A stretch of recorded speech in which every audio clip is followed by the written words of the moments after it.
All right. So questions. Do we have any questions on the homework about the content? So just to recap, now that everyone's here, submit it on Canvas electronically. So scan it in as a PDF or use sort of a PDF photo app from your camera, phone. Just make sure that it's legible. There'll be a quiz on Friday, so I'll post the homework solutions after they're due.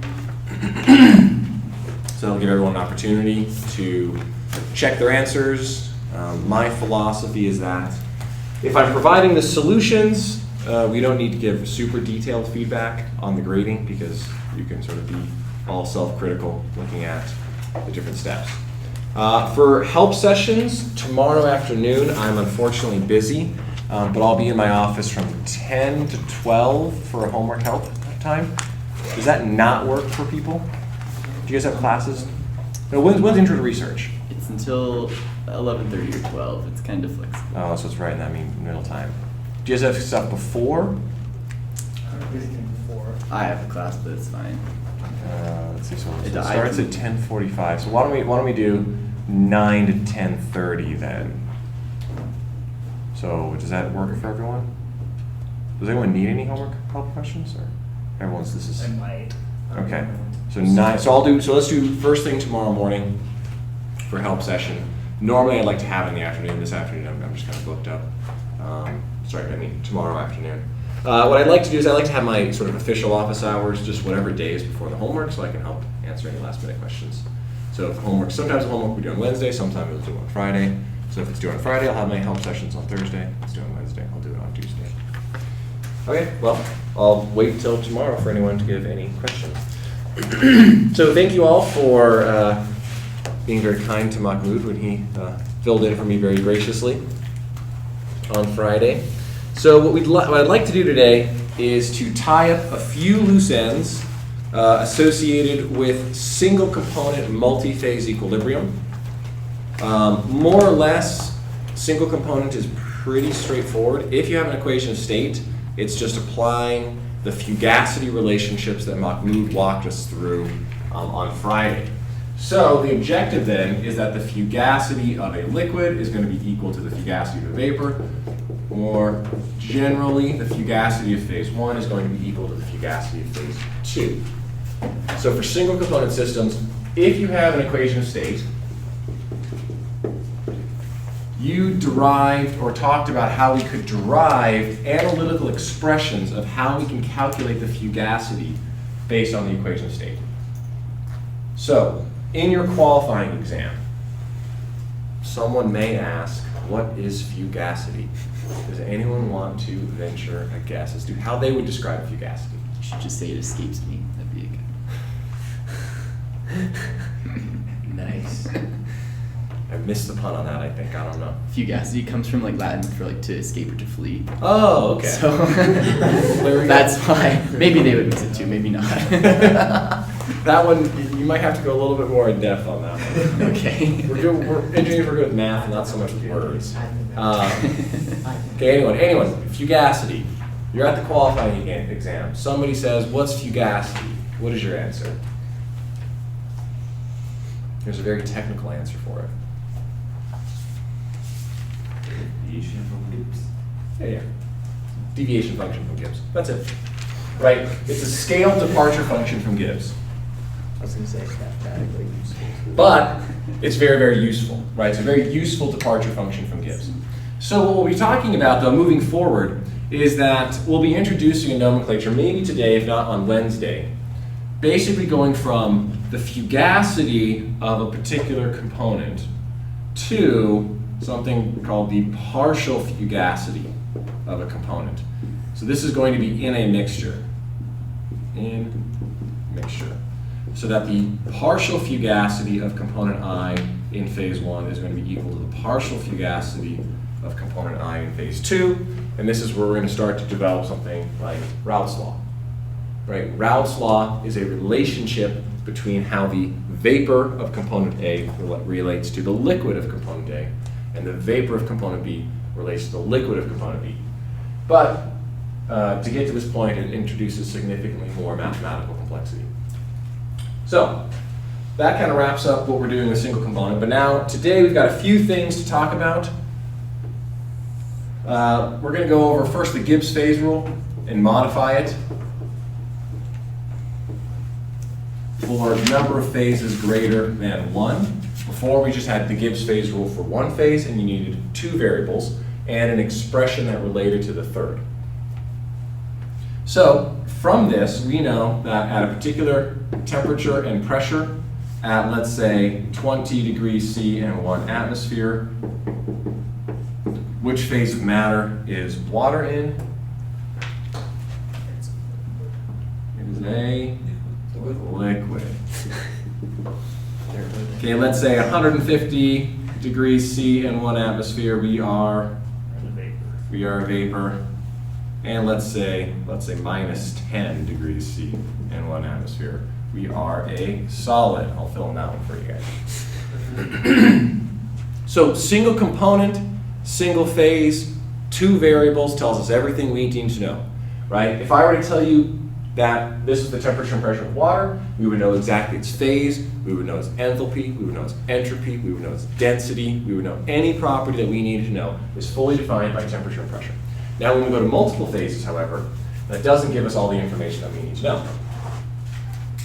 So the degrees of freedom that we have, degrees of freedom is equal to 2 for one component, one phase. We can vary two things until we fully define the system.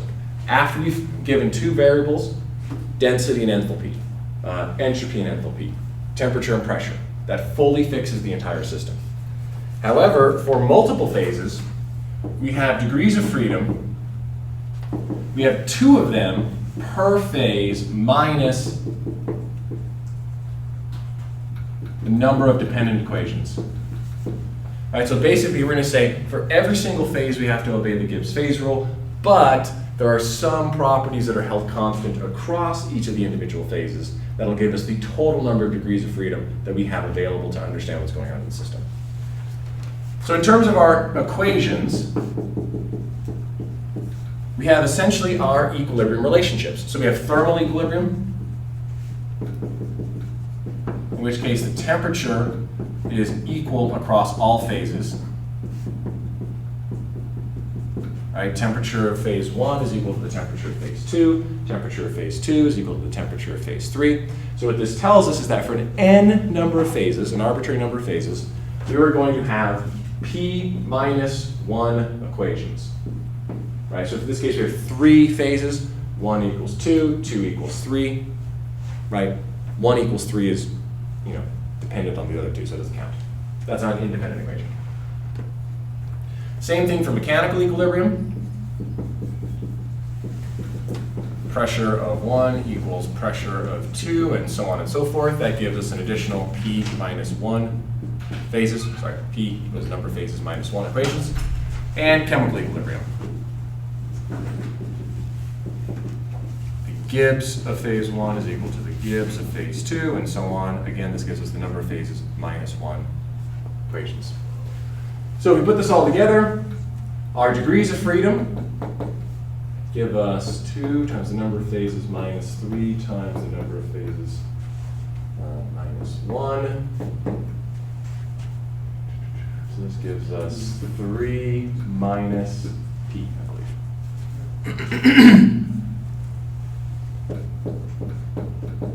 And we can do similar analysis when we get to multi-component systems and you add in the c.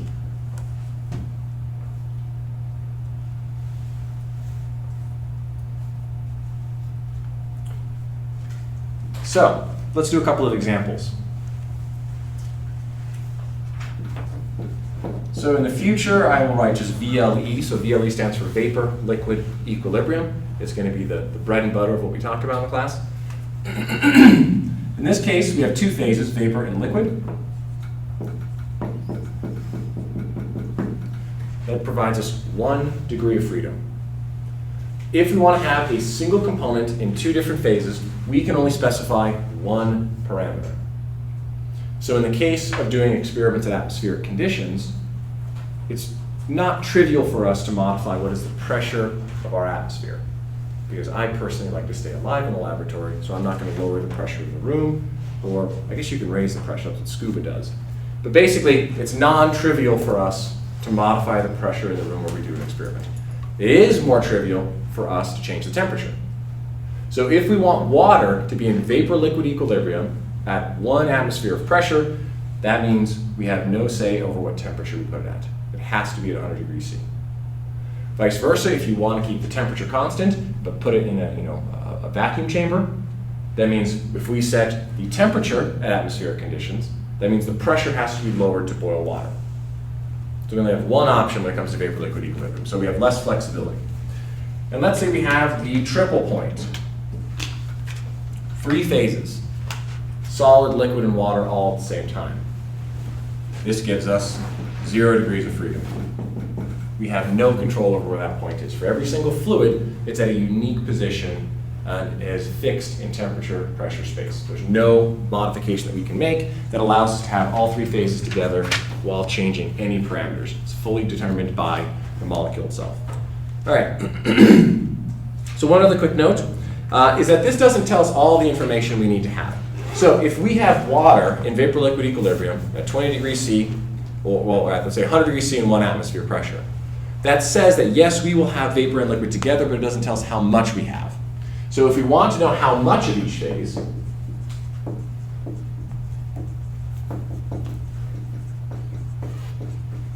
we need P-1 equations of this form, where some conserved extensive property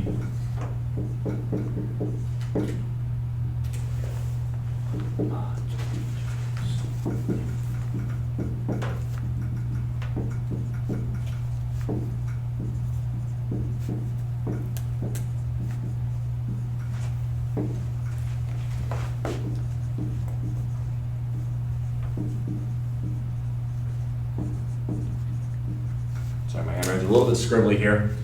We need an equation like this where you have the total mixture value, it's a little rough, mass or mole fraction, it depends if you want to do molar-based units or mass-based units, right? And then the property of each phase. So for example, for the water and vapor-liquid equilibrium situation, let's say that the total enthalpy of the system was 2,000 kilojoules per kilogram.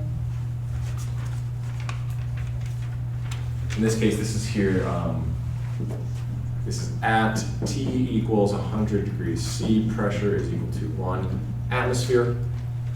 So what we would do is we would look up the enthalpy of the liquid. And it's at these conditions, it's 419 kilojoules per kilogram. We would look up the enthalpy of the vapor phase, 2671 kilojoules per kilogram. And then substituting this relationship here, the total enthalpy of the mixture is equal to the mole fraction, or mass fraction in this case, of the liquid times by the enthalpy of the liquid, plus the mass fraction of the vapor times by the enthalpy of the vapor, noting that the mole fraction of the liquid plus the mole fraction of the vapor has to equal 1. We can use this information to figure out exactly how much of each phase. So the mass fraction of the liquid was 0.298, 1 minus that for the vapor. Relatively straightforward, just simple algebra. Phase rule tells us number of phases. We need a little bit more information to tell us how much of each phase. The more phases you have, the more of these relationships we need. So if we had solid, liquid, gas, then we would need to have another relationship that maybe described the volume or the density. Okay, any questions? All right, let's see. All right. The last concept that I would like to talk about before we transition to multi-component, multi-phase is small systems.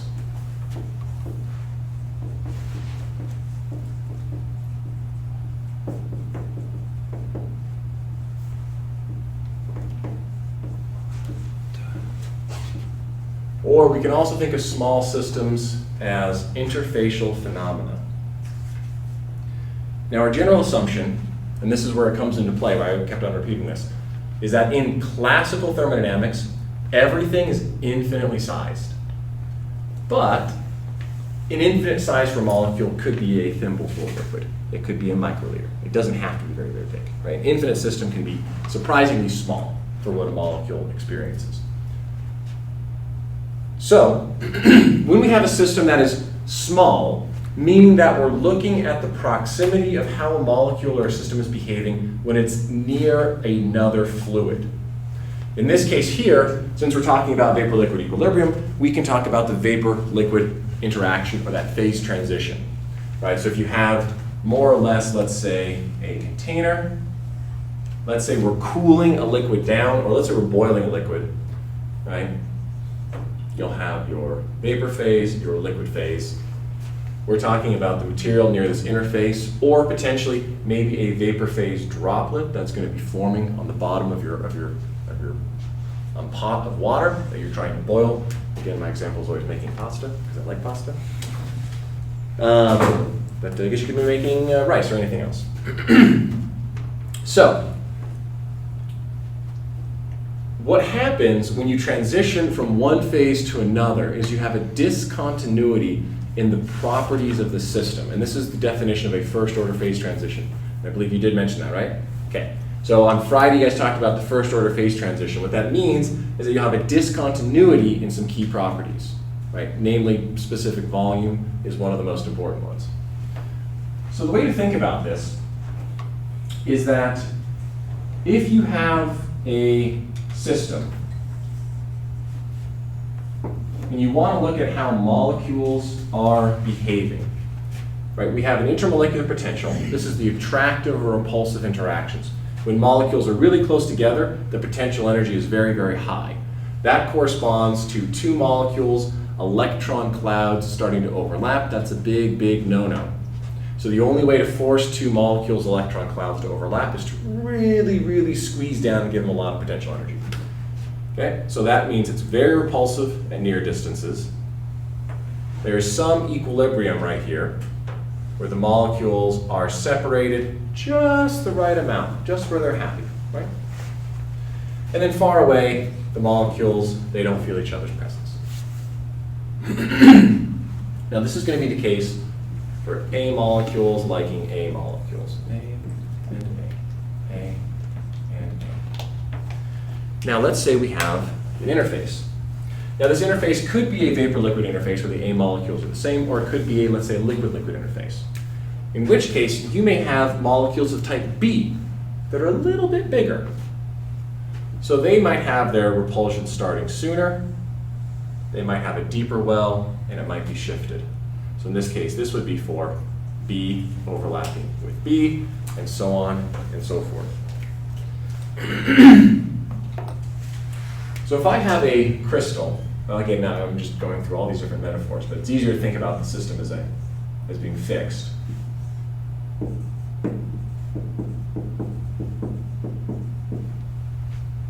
So if I have an interface here, it could be a solid, could be a liquid, could be a vapor, whatever the case is. And I have, hypothetically, some other A's on the other side. If I wanted to calculate the total energy of this system, what I would do is, let's just say hypothetically that all of these A's are right exactly this perfect potential energy well. Right? They form a nice perfect crystal, everything is well organized. So what I would do is I would say, okay, A is to here, A to there, A to there, A to there, A to there, A to there, and I would add up all the information. So I would sum up all of the individual U interactions. That would give me the total potential energy of the system, and U in this case would be less than 0. So negative energy is sort of a minimum energy state, right? Molecules want to go into a low energy state. So that means that I would add up a bunch of these interactions right here. I'd have a negative U. But now let's say I get rid of it, right? I disrupt the system, and all of a sudden I have removed all of my A molecules friends. They're gone. would energy go up or go down in the system? Go up. Energy would go up. So in this case, U, let's say, interface, would be greater than U bulk. Right? Because I've removed that molecule's friends. So it's alone. So it's not that it's got this positive energy that's repelling everything. It's just lacking of that negative energy. Which is negative energy is good. Right? Very, very low. Again, the reason why it's negative is this is all arbitrary. I mean, we could shift this whole graph up to here or down to there, and it all works out exactly the same. Depends on your reference. In this case, the reference is that R equals infinity, the molecules don't feel each other, which to me is a really good reference state. You don't want to have your reference state as in contact, it's infinite, because that makes the math a lot harder. So what ends up happening when you have a bare surface, these A molecules, they'll latch onto anything. And that's why bare surfaces will always get coated by contaminants or oils or water from the atmosphere. And that's what adsorption is. It's because it doesn't matter how much oil and water hate each other, they will still have a lower energy just by having anything touching this surface. Interfacially active materials, like soaps and surfactants, they work out really, really well to bridge the gap from a molecule like type A to a molecule like type B that don't like each other, right? So they ease that transition going in. But this has some other consequences then. So let me go to the other side so I can start talking about small systems. That's sort of the origin of why we have surface tension. I really personally dislike the term surface tension. I much rather prefer to think of it as surface energy. But for classical reasons, people like to call it surface tension. So to extend the analogy, let's say we have an interface between A and B. In this case, it's a flat, smooth interface versus a curved interface.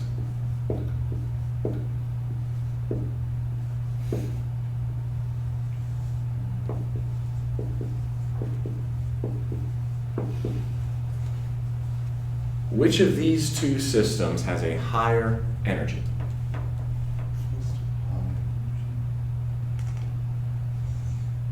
It's not the first one.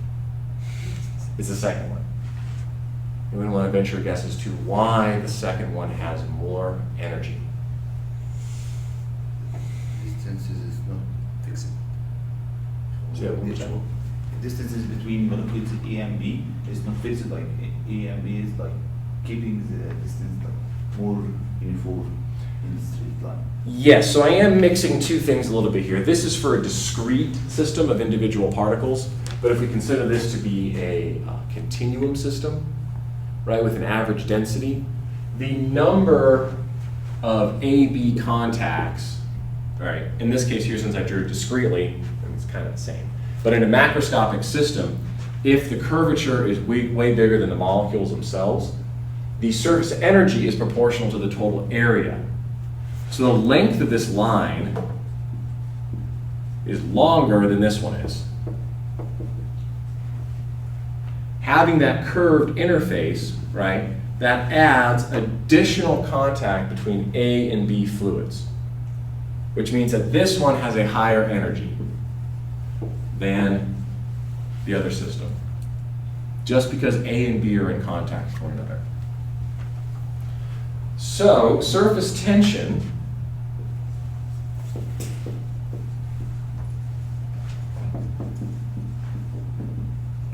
I also like to think of it as surface energy. The SI units are newtons per meter. Oops, newtons per meter. But this is also equal to Newton meters, which is a joule per meters squared. Right, so they're both equivalent statements. This is more simplified. I always tend to think in Newton meters per meter squared because I like it as energy. Now, so the reason why we call it surface tension is back when we were looking at air-water interfaces like the surface of a lake or a pond, you can balance an object on top of it before it'll sink. Oh, I just reminded myself I have an example. Maybe I'll do it on Wednesday. Playing around with surface tension. So you can balance something on the surface as long as it doesn't exceed a certain force and that the liquid doesn't want to have any sort of curved surfaces. Right, same with little spider crawlers or whatever they are on ponds. But this has some implications on how molecules behave. They don't like to touch anything else. They like to be only with their friends. So if we look at an energy balance of a droplet, so we have a small droplet, it has a radius of r, it has a volume of 4/3 pi r cubed, it has a surface area of 4 pi r squared.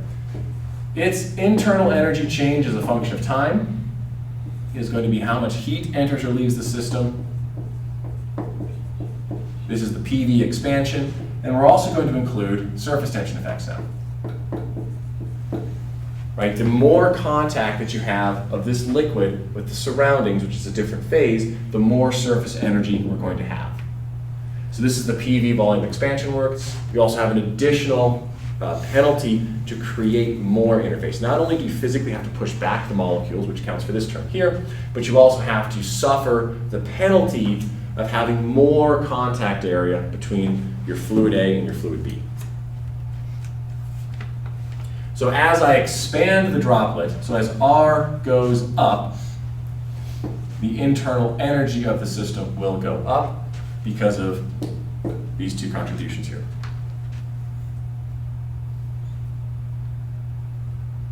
Oh, sorry, no. The system will go, the energy will go down because you have to push back the surroundings. You have to put heat into the system in order to accomplish that. You have to put energy into the system to swell it up. Okay.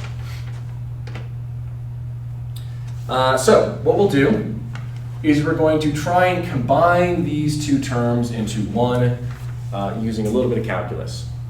So if we take these two expressions right here, dV is going to be equal to 4/3 pi, I'm going to say 4 pi r, 4 pi r squared dr, dA is going to be equal to 8 pi r dr.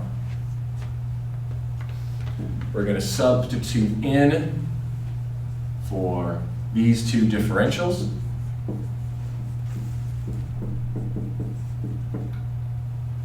Minus, let's see how I'm going to do this.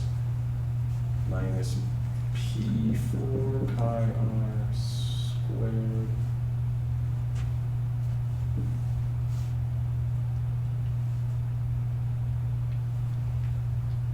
This will be a plus now. 8 pi r.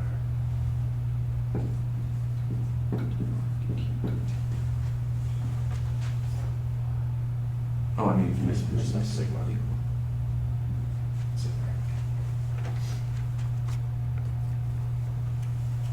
So just a quick few algebraic substitutions.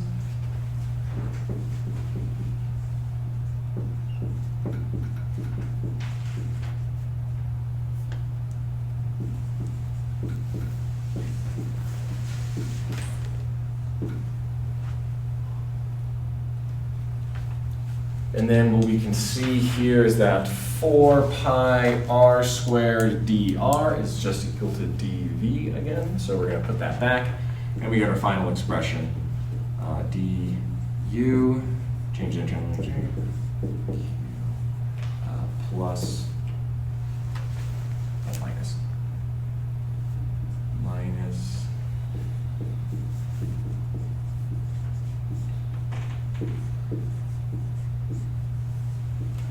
okay. This is our small, considering the effect of surface tension, how does that change our energy balance?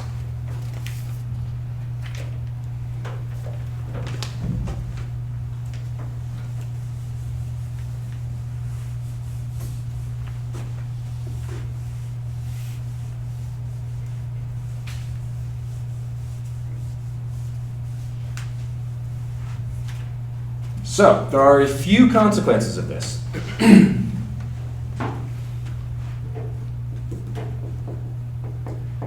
The pressure internal of a small system, like a droplet or a bubble, in this case here, this is all for a sphere itself.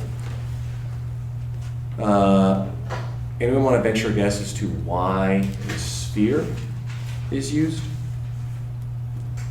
Minimizes the area. Correct. Well, it minimizes the surface area to volume ratio. So it's the most volume and mass that you can pack with having as limited surface area.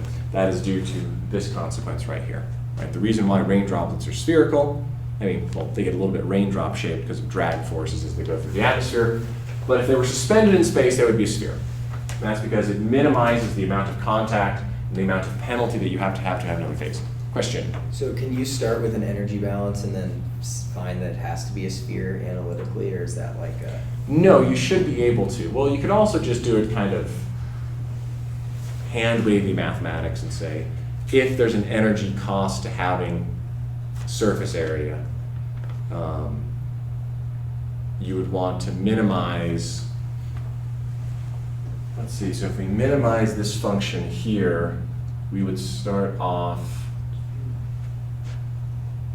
you would have a different expression here for A and for V. You'd have to do. tricky? Well, I think it would be tricky to have the result pop out just with an equation saying sphere. That's what I mean. But I would say, I think you would, if you plugged in different shapes, I think it would be apparent that sphere would be the best. But to actually prove it definitively might involve a bit more mathematics than I'm comfortable with. Because you have to somehow, I think, arbitrarily have a function that defines the... You would need something that tells you both, regardless of what shape you choose, just like the surface area and the volume. Right, you'd have to simplify it down because you don't know how many, you'd have to generalize it because you don't know how many parameters the shape that an arbitrary shape is going to have necessarily, right? An ellipsoid, will have more information. You'll have the two axes, the length of those axes. Yeah, so I think it'd be challenging. Yeah, I was thinking about that because like if you put surfactants in water, they don't always form spheres. They'll form like those long, like rod-like. Right, things. so you can form like worm-like micelles at different surfactant concentrations. So that equation should predict that as well. So there are some good approaches to that to predict which shape micelles will adopt at which concentrations.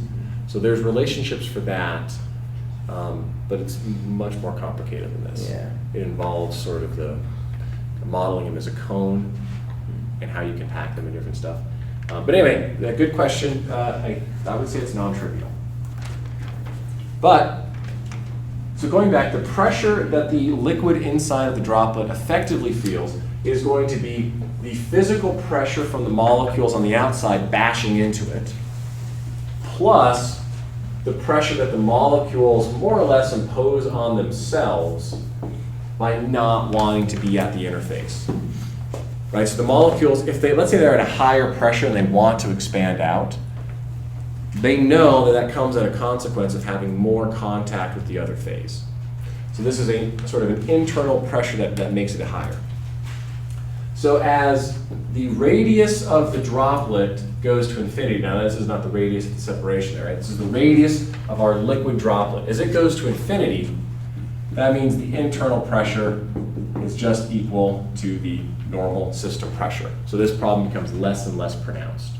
So to give you an idea to what extent this is, for water at standard temperature pressure conditions, when the internal pressure is equal to 2 times the external pressure, so that would mean that these two terms are equivalent.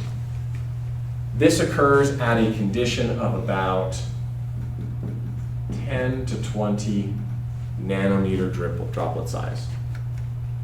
So you have to get to a fairly small droplet before these things start to become significant.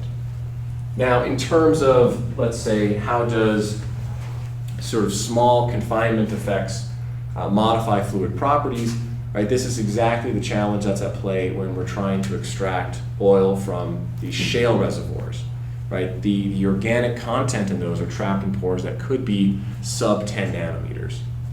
So in those circumstances, it's very critically important to understand the effect of the surface. And that's been a lot of research area, trying to understand how we can best model to have a system that's very, very small. The fluid is behaving massively different. So how well do our correlations that are predicted for phase transitions for bulk liquids, right? These are just tuned models, these tuned equation of states. How well do they throw it in when you confine them, right? They weren't necessarily benchmarked and optimized for that. So that is a new driving force in thermodynamics to come up with ways how we can actually do continuum phase modeling when the molecules are trapped in very, very small pores with different surface energies and the likes. So that's a sort of a still present challenge. Now for phase transitions,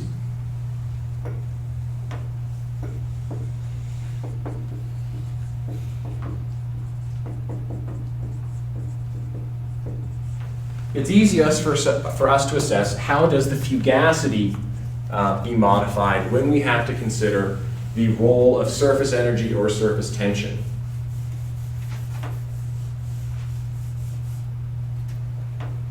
So what we're going to do is a very similar procedure to what Mahmoud covered. You did cover the pointing correction, right? Okay, so we're going to do a very similar procedure to deriving the fugacity of a liquid in the pointing correction, and then we'll see how that applies when we consider the differences between pressure here. So it's more or less exactly the same methodology that we did going from a saturated liquid to a compressed liquid. But in this case, we're going to go from a compressed liquid to a small droplet there.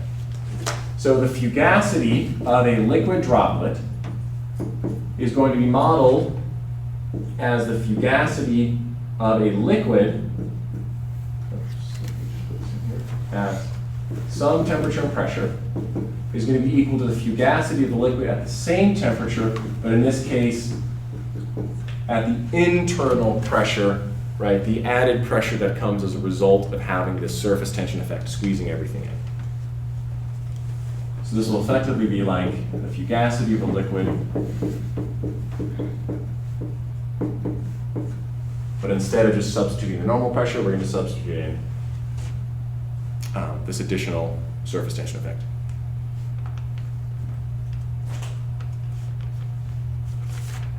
So I'll skip over all the math. Effectively, the result that we get out, the fugacity of a liquid droplet at some temperature and pressure, but noting this droplet's small, so we have the surface tension effects, is going to be equal to the liquid at that temperature and pressure multiplied by a pointing correction. And it has exactly the same form, but in this case here, the limits of the integration is the internal pressure of the system. So you take it the extra step going from the pressure to the internal. Now the original pointing correction, looking at a compressed liquid, this will be the saturated pressure, taking you up to whatever the system pressure is. So it's a very similar idea. So if this is a subcooled liquid, you'd have to add in that additional step of going from the saturation conditions to the real pressure conditions, which is all contained in here. And then we're adding an additional value there. So if we further just kind of skip over some math, similar approach, if we say that the volume is roughly constant, meaning that this is an incompressible fluid, which is going to be fine for a liquid to a reasonable approximation, we could rewrite the pointing correction here as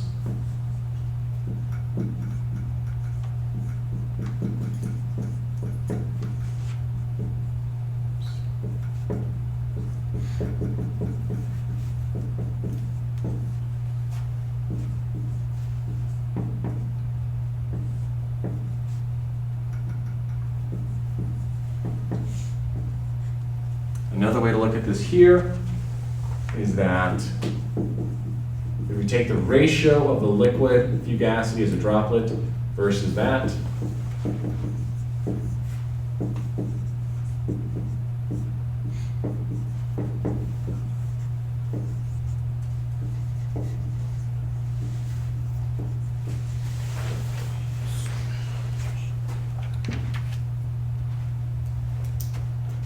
give me 1 second to catch up.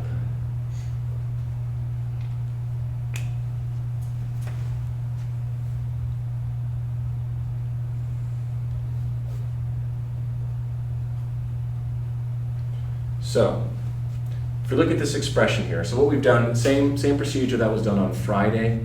If we pull out the volume of this integral, saying that it's constant, meaning that the density of the fluid is not significantly modified as a result of the compression, we can substitute our expression for internal pressure using this 2 sigma over r. There's where the V comes from. That's that R there. RT comes from our definition of the fugacity here, right? So if we look at this expression, specific volume of fluid is always going to be positive. R is going to be positive. T is going to be positive. You can't really have a negative radius droplet. Surface tension is also always going to be positive as well. Now, what's happening here is that the surface tension is that net loss energy that happens when you sever or cut a material in half. So the newly exposed surface, you've had to rip apart half of that system, right? That's you pull that system apart, and what you're left with is a gain in energy, and that's the gain in energy, which is the surface tension, right? So everything in here is always greater than 0, meaning that the fugacity of a droplet is always going to be higher than the fugacity of a bulk liquid. So this has a couple of really important consequences here.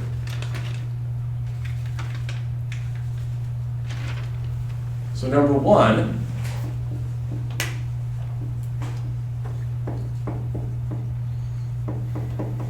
that means the vapor pressure of a droplet is always going to be higher than the vapor pressure of a bulk liquid. So if you were designing an engine and you were injecting your fuel as big droplets versus small droplets, you get a massive, massive benefit for having small droplets for 2 reasons. 1, you obviously have more surface area, so you have reduced mass transport limitations to actually get your fluid to volatilize, so you can burn it in an engine or a power plant or a generator, whatever the case is. But you also get the additional boost here that small droplets actually will evaporate more quickly than expected because their vapor pressure is higher. Their fugacity is higher, meaning that their Gibbs free energy is higher, so they're going to be transitioning into the phase where the Gibbs free energy is lowered, which is going to be, let's say, for example, an ideal gas phase. Right? So the higher the fugacity you have in a liquid, right, the ideal gas is infinite. It doesn't really care, right? Its surface area of contact with these droplets is relatively small, so its fugacity is going to be relatively constant, meaning that the liquid molecules here are really going to want to jump out. The other consequence here, let's see, subcooling and superheating.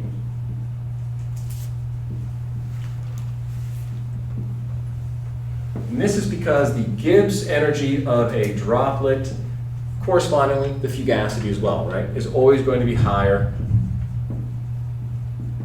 than the Gibbs of some bulk fluid.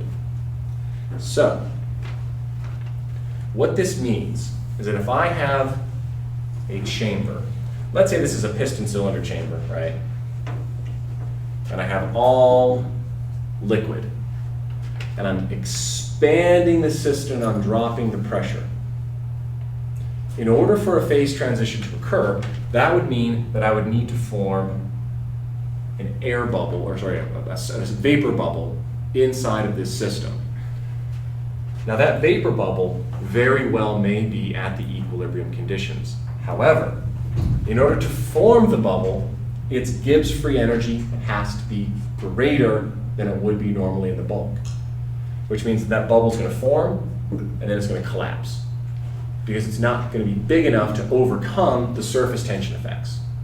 So when you form a new interface, you form a new bubble, right, you're not only pushing back the fluid that's existing, which lowers its energy, you're also creating, you're also creating an interface which has an additional energy penalty as well. So it takes energy to phase transition. So what can happen is you can get sort of pseudo-stable fluids that want to phase transition, but they don't quite have the energy in order to overcome the effect of the surface tension. That's why you get superheating and subcooling. So in the case of boiling water, If your pot of water is very, very clean, as soon as you drop pasta in there or salt, you'll see it violently start to boil. That's because there isn't anywhere there's not a good way for the water vapor bubbles to form. So who here has taken a general chemistry course? Please everyone raise your hands. Everyone's taking chemistry, no? Has somebody not taken a chemistry course? Okay, everyone's just being shy with raising their hands. Boiling chips. Who remembers using boiling chips? Why do we use boiling chips in chemistry? So if your glass were super clean, you could have like an explosion in your whatever you're heating. You can have a little test tube that's like a perfect little nozzle. It's going to shoot all of that superheated boiling water straight up into the sky, preferably, not on you. I was never a particularly good chemist, but if you are a good chemist, your glassware should be impeccably clean, meaning that your glass should have almost no nucleation sites.